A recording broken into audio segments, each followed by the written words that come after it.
जय हिंद साथियों, आप सभी का आपके अपने परिवार आसमा सिविल एकेडमी में मैं इशार अहमद आप सभी का पुरजोर स्वागत करता हूं और आशा करता हूं कि आप सभी स्वस्थ हैं और बिल्कुल मस्त हैं। मेरे प्रिय साथियों, आज हम पढ़ेंगे 5 दिसंबर के इंपॉर्टेंट करंट अफेयर जो कि हमारे एग्जाम के लिए बहुत ही महत्वपूर्ण है। तो जैसा कि आप लोगों के लिए मैंने एक प्रमोशनल वीडियो बनाया है जिसमें आप देख सकते हैं कि सब इंस्पेक्टर का जो कोर्स आ रहा है 15 दिसंबर से, उसमें कौन कौन सी चीज़ें आप लोगों को मिलने वाली है। और साथ ही साथ मैंने पेपर को भी जो है लास्ट टाइम का प्रीलिम्स एग्ज़ाम का जो पेपर है उसको भी स्क्रीन में शो कर दिया है ताकि आप लोगों को लास्ट ईयर का क्वेश्चन मिल जाए, है ना। तो आप अपनी कंसिस्टेंसी बनाए रखें और हर शाम 6 बजे से जो है रिकॉर्डेड लेक्चर्स स्टार्ट होंगे जो कि आपके एग्जाम के लिए महत्वपूर्ण होंगे। आंख में क्या हो गया भैया, कुछ नहीं होता है इससे, ठीक है। चलो तो अपन स्टार्ट करते हैं। लेकिन हाँ, अगर आप सभी इस चैनल में नए हैं तो चैनल को सब्सक्राइब कर लें और पहले से अगर इस चैनल में हैं तो वीडियो को शेयर करना ना भूलें, ठीक है। चलिए अपना सत्र प्रारंभ करते हैं। आज की पॉजिटिविटी है, असंभव को भी संभव सिर्फ आपकी सोच बनाती है। मेरे प्रिय साथियों, जितना दिल में, दिमाग में, जहन में, आसपास के वातावरण में जितनी नकारात्मकता रखोगे उतने नकारात्मक होते जाओगे। कटु सत्य है, बता रहा हूं। और नकारात्मक होने के साथ साथ आपके करियर का पतन तय है। लेकिन एक बात तो आपको और जाननी है, जितनी ज्यादा अपने परिवेश में, अपने आसपास, जितने अपने जो है दैनिक जीवन दिनचर्या में सभी तरफ जितनी पॉजिटिविटी रखोगे उतना आपका कैरियर उज्जवल होते जाएगा। मैं ऐसा क्यों बोल रहा हूं? क्योंकि मेरे प्रिय साथियों, ये लॉ ऑफ अट्रैक्शन है। हम जितनी पॉजिटिव एनर्जी अपने पास लेकर आते हैं उतना पॉजिटिव हमारे साथ होता है। तो इसीलिए नकारात्मकता, निगेटिविटी दूर करें, अच्छी सोच रखें और सफल हों। समझ रहे हैं ना? चलो आगे बढ़ते हैं, अपना सत्र प्रारंभ करते हैं। किस भारतीय बैडमिंटन खिलाड़ी ने 2024 सैयद मोदी अंतरराष्ट्रीय बैडमिंटन चैंपियनशिप का महिला वर्ग का खिताब और पुरुष वर्ग का खिताब जीता है? तो पीवी सिंधु और लक्ष्य सेन दोनों ने जो है, पीवी सिंधु ने महिला वर्ग का खिताब जीता है और लक्ष्य सेन ने पुरुष वर्ग का खिताब जीता है। तो पीवी सिंधु और लक्ष्य सेन, सूर्यकांत ने कहा वेरी गुड सूर्यकांत। यामिनी चंदेल ने कहा है पीवी सिंधु और लक्ष्य सेन वेरी गुड यामिनी। रोशनी देवांगन ने कहा है पीवी सिंधु और लक्ष्य सेन वेरी गुड प्यारे बच्चों, ठीक है। चलो अपना सत्र प्रारंभ करें। चलो, अंतरराष्ट्रीय स्वयं सेवक दिवस कब मनाया जाता है? तो अंतरराष्ट्रीय स्तर पर जो किसी का कुछ भी ना देखकर, मतलब समझ रहे ना मेरी बातें अगर नहीं समझ में आ रही तो मैं बता रहा हूं नॉर्मल वे पे। ऐसे व्यक्ति जो बिना किसी स्वार्थ के हेल्प करते हैं किसी का भी, तो उनके कहा जा सकता है मनोबल को बढ़ाने के लिए, उनके मनोबल के विकास के लिए मुख्य रूप से ये दिवस मनाया जाता है, ठीक है। तो आपको पता होना चाहिए कि शांति और सद्भावना का एक संकेत है। स्वयंसेवक वास्तव में इस कहावत को समझते हैं, लेने से ज़्यादा देने पे ध्यान रखते हैं। तो कभी भी स्वयंसेवक जो भी हो उनको जो है हमेशा सम्मान करो उनका, और उनका जो है समर्थन करो। भारत का पहला राज्य केंद्र शासित प्रदेश कौन सा है जिसने 3 नए आपराधिक कानूनों को पूरी तरह से लागू किया है? चलो पहले तो ये जान ले कौन सा राज्य है और फिर बाद में जानेंगे कि आखिरकार ये 3 नए आपराधिक कानून क्या है, ठीक है। चलो, तो किसने किया है? चंडीगढ़ राज्य केंद्र शासित प्रदेश, भारत का फर्स्ट यूनियन टेरिटरी। चलो आप लोगों के लिए एक प्रश्न है, बताइए कि चंडीगढ़ किस सन में जो है आपका यूनियन टेरिटरी बना है, ठीक है। चलो, क्योंकि चंडीगढ़, भुवनेश्वर और आपका नया रायपुर, नवा रायपुर, अटल नगर, ये नियोजित शहर के रूप में प्रश्न पूछे जाते हैं। और इनसे संबंधित सन से भी प्रश्न पूछा जाता है। मैं मात्र एकदम आसान सा प्रश्न पूछा हूं कि भारत की पहले यूनियन टेरिटरी आपको मैंने बता दी, इसका गठन किस सन में हुआ था। ठीक है, नियोजित शहर से तात्पर्य जैसे, और आपका गांधीनगर जो है गुजरात का है ना, तो गांधीनगर भी जो है नियोजित शहर है, तो आपको ये पता होना चाहिए। क्लियर, नियोजित शहर से प्रश्न पूछा जाता है, कई बार पूछा जा चुका है। प्रधानमंत्री नरेंद्र मोदी जी ने 3 दिसंबर 2024 को चंडीगढ़ में आयोजित एक समारोह में 3 आपराधिक कानून, कौन कौन से, मैंने बताया कि कौन कौन से आपराधिक कानून है, तो भारतीय न्याय संहिता, BNC के नाम से एस से जाना जाता है इसे, 2023 भारतीय नागरिक सुरक्षा संहिता और भारतीय साक्ष्य अधिनियम, ये तीनों को केंद्र शासित प्रदेश में लागू कर दिया। कहाँ? चंडीगढ़ में। ये 3 कानून की बात करें तो प्रश्न पूछेगा आप लोगों से, जैसे कि आप सभी को पता है कि भारतीय दंड संहिता, इंडियन पिनल एक्ट जो है आपका IPC के तहत जो है आपका 1860 के तहत जो है क्या दिया जाता है, सजा दी जाती है लोगों को। तो वैसे ही भारतीय न्याय संहिता जो है वो भारतीय दंड संहिता का क्या ले जाएगा, का स्थान ले जाएगा, मतलब उसके स्थान में लागू होगा, कहीं भी लागू होगा, जिसमें कानूनों को, कई कानूनों को मर्ज किया गया है, कई कानूनों के दंड को बढ़ाया गया है, और कई कानूनों को जो है वो अलग अलग प्रकार से अलग अलग नाम दिया गया है। बाकी देखा जा सकता है कि भारतीय न्याय संहिता में कानून जो है वो कठोर होंगे, और जरूरी भी है, जिस प्रकार से आपराधिक गतिविधियां भारत में देखने को मिल रही है। ठीक है, तो भारतीय न्याय संहिता 2023 जो भारतीय दंड संहिता 1860 का स्थान ले लेगी। भारतीय नागरिक सुरक्षा संहिता 2023 जो दंड प्रक्रिया संहिता 1973 का स्थान ले लेगी, चंडीगढ़ में लागू हुआ है तो, है ना, चंडीगढ़ में स्टार्ट हो रहा है। भारतीय साक्ष्य अधिनियम 2023 जो भारतीय साक्ष्य अधिनियम 1872 का स्थान ले लेगी। और मुख्य रूप से ये सभी चीज कानून को लागू करने का कारण क्या है, तो मुख्य रूप से विषय बताया है कि समारोह का विषय सुरक्षित समाज हो, विकसित भारत हो और सजा से न्याय तक जो है इसका पहल है।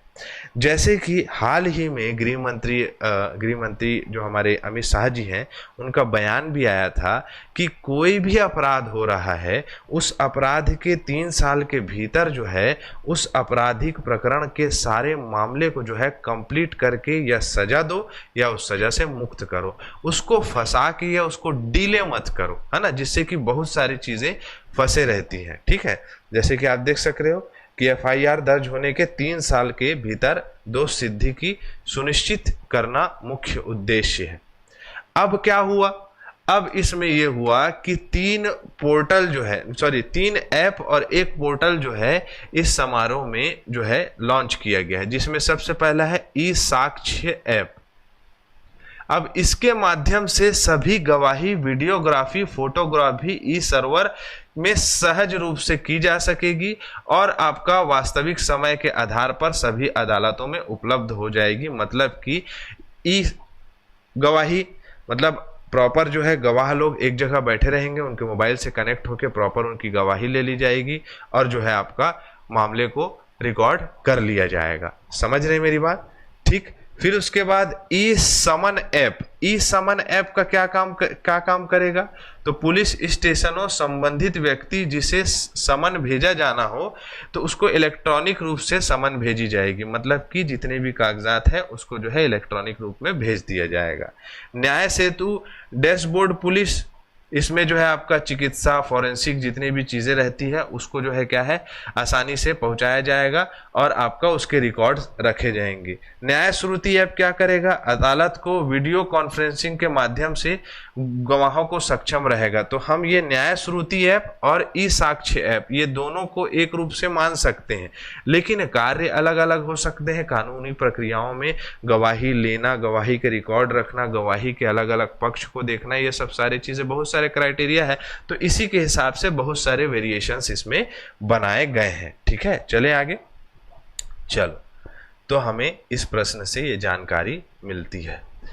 अगला प्रश्न क्या है, भारत में किस कंपनी ने ऐप के माध्यम से अपनी पहली जल परिवहन सेवा शुरू करी है। देखो मेरे प्रिय साथियों, इसको हम कह सकते हैं कि ऐप के माध्यम से अभी तक के, है ना, ऐप के माध्यम से अभी तक के हम देखते हैं ओला, ओला में घूमते होंगे आप लोग, ठीक है, उबर है, उबर है, और बहुत सारे ऐप है। तो ये जो उबर है ना, उसने जो है सबसे पहला जल परिवहन भारत में स्टार्ट किया है। और भारत में कहाँ स्टार्ट किया है? तो इस उबर ने जम्मू कश्मीर के श्रीनगर में, कहाँ? जम्मू कश्मीर के श्रीनगर के पास जो है एक शहर है जिसमें डल झील है। डल झील क्या है? तो डल झील एक मीठे पानी का झील है जो कि भारत का दूसरा सबसे बड़ा आपका कहा जा सकता है मीठे पानी का झील है। प्रश्न पूछता है और पहला कौन सा है तो आप बताइए।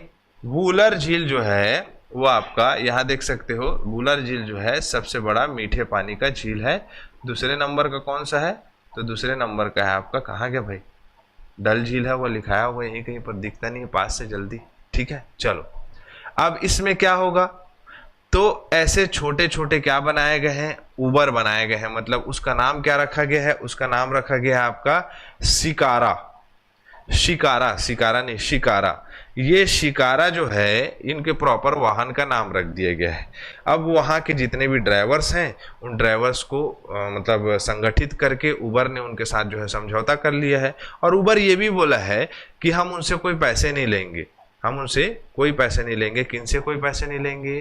तो उबर ने कहा है जो ड्राइवर्स हैं उनसे हम कुछ पैसे की अपेक्षा नहीं कर रहे हैं, हम जो है उनको सिर्फ अपना ब्रांड दे रहे हैं और वो जो अपना मिनिमम कॉस्ट लेते हैं घुमाने का, डल झील में घुमाने का या झील के आसपास घुमाने का जो मिनिमम कॉस्ट लेते मतलब जो आपका वो लोग तय करते हैं, तो उसमें ज़्यादा लोगों को समझौता नहीं करना पड़ेगा, ज़्यादा बार्गेनिंग नहीं होगी।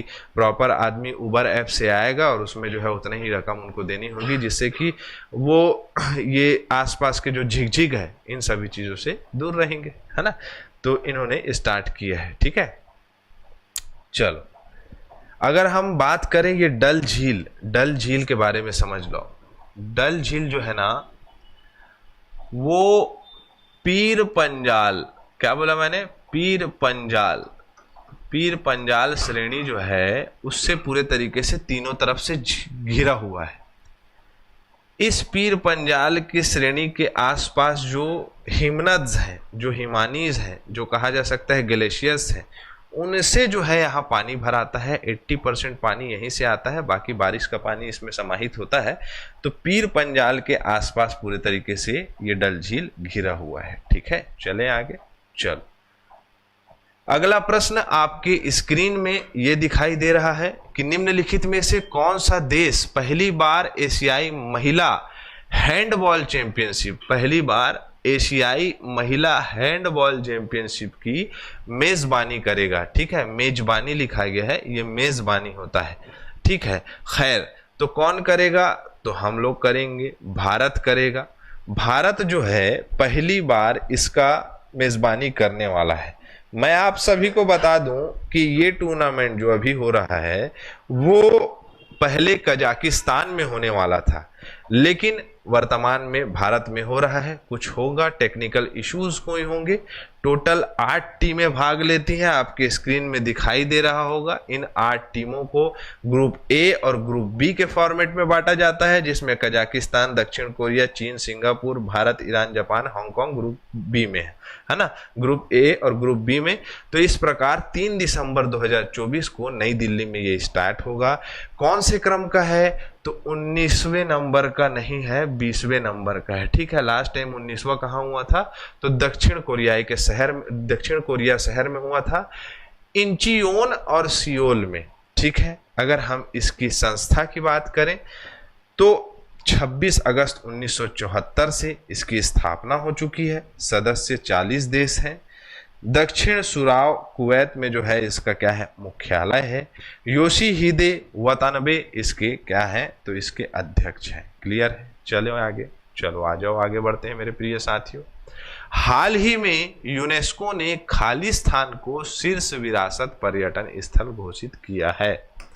देखो मेरे प्रिय साथियों, सबसे ज्यादा विश्व विरासत स्थल या विश्व धरोहर स्थल या यूनेस्को की विश्व विरासत सूची में जो स्थल है वो कहाँ है? तो पर्यटन के दृष्टिकोण से सबसे ज्यादा पश्चिम बंगाल में है। अब इस पश्चिम बंगाल राज्य को क्या कर दिया गया है, तो पर्यटन स्थल, विरासत का शीर्ष पर्यटन स्थल घोषित किया गया है। ठीक है, अब इसमें क्या बात आती है कि कौन कौन से शहर है, तो इस पेज में लिखा है कौन कौन सी जगह है, क्षमा चाहूंगा। सुंदरबन राष्ट्रीय उद्यान पश्चिम पूर्वी तट में स्थित है। दार्जिलिंग हिमालय रेलवे, ठीक है। विष्णुपुर मंदिर है, ये दिखाई दे रहा है विष्णुपुर मंदिर, ठीक है। शांति निकेतन को आप तो शुरू से जानते हैं, रविन्द्रनाथ टैगोर जी के द्वारा इसे स्थापित किया गया था। Neora valley national park, Neora valley national park ये भी क्या है, यूनेस्को की विश्व विरासत सूची में स्थान स्थित है। साथ ही साथ पश्चिम बंगाल का गंगा सागर मेला, गंगा सागर मेला जो कौन सा मेला होता है भाई, अरे वो होता है ना मेला, कुंभ का मेला। वो कुंभ के मेले के बाद दूसरे नंबर में जो है ये मेला होता है जहां सबसे ज्यादा जो है श्रद्धालु जाते हैं। मुरी गंगा नाम नदी के स्थान पे जो है ये बनाया गया है। ठीक है, काफी जो है यहाँ पर देखा गया है कि पर्यटन के दृष्टिकोण से बहुत सारे मतलब श्रद्धा के दृष्टिकोण से बहुत सारे श्रद्धालु यहाँ आते हैं, है ना। तो पश्चिम बंगाल ऐसा राज्य है जहाँ पर बहुत सारे यूनेस्को के विश्व विरासत सूची के स्थल शामिल है। आइए यूनेस्को के बारे में चर्चा कर लें। पेरिस फ्रांस में इसका मुख्यालय है, 1945 में इसकी स्थापना हुई है। फ्रांस, ब्राजील, तुर्की, संयुक्त राज्य अमेरिका, भारत इसके संस्थापक है। संयुक्त राष्ट्र आर्थिक और सामाजिक परिषद की एक क्या है, शाखा है यूनेस्को, ठीक है, जिसका कार्य क्या है, तो वर्ल्ड हेरिटेज को संभाल के रखना। ठीक है, ये इंग्लिश मीडियम वाले सबको देख लेना अपना कंटेंट, ठीक है। निम्नलिखित और पीडीएफ कहाँ मिलेगा, तो टेलीग्राम चैनल में मिलेगा। निम्नलिखित में से कौन सा शहर विश्व समुद्री सम्मेलन 2024 की मेजबानी करेगा, तो कौन सा शहर करेगा समुद्री सम्मेलन। वर्ल्ड मैरीटाइम टेक्नोलॉजी कॉन्फ्रेंस होने वाला है चेन्नई में। क्या होगा यहाँ पर समुद्र से संबंधित जितनी भी मतलब कहा जा सकता है परेशानी है, समस्या है और जितनी भी ज़्यादा पॉजिटिविटी है, सब चीज़ को क्या किया जाएगा, यहाँ पर एक दूसरे के साथ बैठ के सलाह मशवरा करके वो सब सारी चीज़ों को ठीक किया जाएगा। कौन करेगा, तो हर साल 3 साल में होता है, कौन सा, तो आपका वैश्विक परिषद होता है समुद्री प्रौद्योगिकी सम्मेलन, जिसमें अगर हम बात करें तो संस्थान है विश्व समुद्री प्रौद्योगिकी कांग्रेस, ठीक है, इसके द्वारा ये आयोजित कराया जाता है। समुद्र केंद्र मतलब भारत के सबसे पुराने महत्वपूर्ण समुद्री बंदरगाह से एक प्रमुख और छोटे बंदरगाह, शिपयार्ड और ये सब सारी चीज़ों को क्या करना, बेहतर तरीके से डेवलप करना। समुद्री व्यापार कैसे होना चाहिए, आसपास की कला एवं संस्कृति को जो है क्या करना, संजो के रखना। वैश्विक समुद्री पेशेवरों के बीच में ज्ञान का साझा करना। आपको क्या है, शिप बिल्डिंग, पोर्ट संचालन, लॉजिस्टिक उन्नति का देखना। मतलब कि समुद्र तटीय क्षेत्रों से संबंधित जितनी भी जानकारियां हैं उनको क्या करना, उनको साझा करना, उसमें डेवलपमेंट करना और उसको वही मतलब आपका कहा जा सकता है कि बेहतर बनाना, है ना। और उससे ज़्यादा कुछ नहीं है, पूछेगा कोई चीज़ नहीं आपसे इसमें, लेकिन न्यूज़ है तो बता दिया। अमेरिका में संघीय जांच ब्यूरो FBI के प्रमुख के रूप में किस भारतीय मूल के व्यक्ति को नियुक्त किया गया है। SI वाले 5-6 बना लो इसमें स्टार, पूछ दिया तो दांत नहीं पोड़ना समझ रहे हो। क्या नाम है इनका, कश पटेल है, काश नहीं है ना, ये कश कर लेना इसको, कश पटेल जी गुजरात से संबंध रखते हैं, जिनका जो है FBI में आपका नामित किया गया है इन्हें। अमेरिका की एक मतलब प्रतिष्ठित संस्थान है जो वहाँ के मतलब कहा जा सकता है क्राइम को संभालने में जिम्मेदार होती है। तो इसके प्रमुख जो है सचिव के रूप में क्या किसे नियुक्त किया गया है, तो यहीं आसपास लिखा होगा कश पटेल, जिनका नाम है कश्यप उर्फ कश पटेल, है ना। तो इनको बनाया गया है। डोनाल्ड ट्रम्प जी ने जो है इनका नाम नामित किया है मेरे प्रिय साथियों, ठीक है। बहुत ही बुद्धिजीवी व्यक्ति है ये, क्लियर। चले आगे। कौन सा देश 16वें संयुक्त राष्ट्र मरुस्थलीकरण सम्मेलन COP16 की मेजबानी कर रहा है, कौन करेगा, तो सऊदी अरब कर रहा है। मरुस्थलीय क्षेत्र किसे कहा जाता है, चलो बताओ, नहीं पता है, बताता हूं। मरुस्थलीय क्षेत्र ऐसे क्षेत्र होते हैं जो पहले कृषि योग्य रहते हैं, लेकिन वहां के जलवायु की वजह से, उस क्षेत्र में वर्षा की कमी से, उस क्षेत्र में जल की कमी से वो क्षेत्र क्या होने लग जाता है, वो क्षेत्र कृषि योग्य नहीं होता है, उस क्षेत्र में हरियाली नहीं होती है, तो उस क्षेत्र को क्या कहते हैं, मरुस्थलीय क्षेत्र बोलते हैं उस क्षेत्र को। तो ये बैठक क्यों होगी, मरुस्थलीय क्षेत्र को बढ़ाने के लिए। अरे भैया ऐसा मत बोल देना, मरुस्थलीकरण को रोकने के लिए ये सम्मेलन करा गया है, 16वां संयुक्त राष्ट्र मरुस्थलीय सम्मेलन, जिसे हम COP16 के नाम से जानते हैं, UNCCD आपका COP16 के नाम से जानते हैं, जिसमें 197 देश आ रहे हैं। 2 से 13 सितंबर तक ये आयोजित कराया जाएगा। इसमें प्रॉपर भूमि पुनर्स्थापना, या कहा जा सकता है कि ज़्यादा पशुओं की चराई को रोका जाएगा उस क्षेत्र में, उस क्षेत्र की मतलब स्थल बाध्यता को बेहतर किया जाएगा।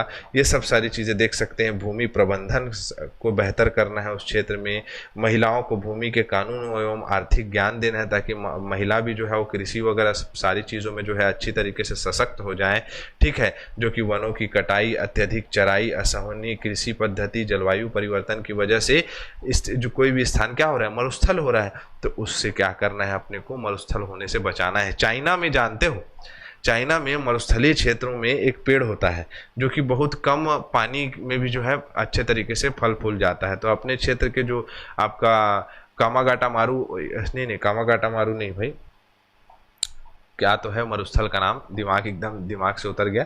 तो उस मरुस्थलीय क्षेत्र में बेसिकली क्या कर रहा है चाइना, तो उस क्षेत्र में अपने मरुस्थलीय क्षेत्र में कह सकते हो, उस क्षेत्र में जो है आपका प्रॉपर पेड़ पौधों को उगा रहा है, प्रॉपर जो है पेड़ पौधों को लगा रहा है, जिससे मरुस्थलीकरण रुक जाएगा, ठीक है। पेड़ पौधे लगेंगे तो बेहतर होगा।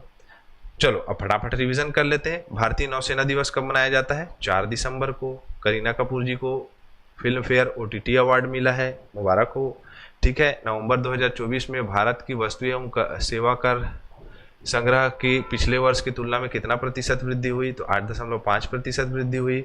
मलेशिया में भारत और मलेशिया के बीच में 2 दिसंबर 2024 को द्विपक्षीय संयुक्त सैन्य अभ्यास हरिमऊ शक्ति शुरू किया गया है। विक्रांत मैसी संन्यास ले लिए, बोले मैं नहीं बनूंगा अब अभिनेता। आप लोगों के लिए प्रश्न है, निम्न में से किसने 2 दिसंबर 2024 को लोकसभा में बैंकिंग कानून विधेयक 2024 प्रस्तुत किया है, आप लोग बताइए फटाक से, ठीक है। तो यहाँ हमारा सत्र कंप्लीट होता है। इसी के साथ मैं इजाजत चाहूंगा। जय हिंद, जय भारत।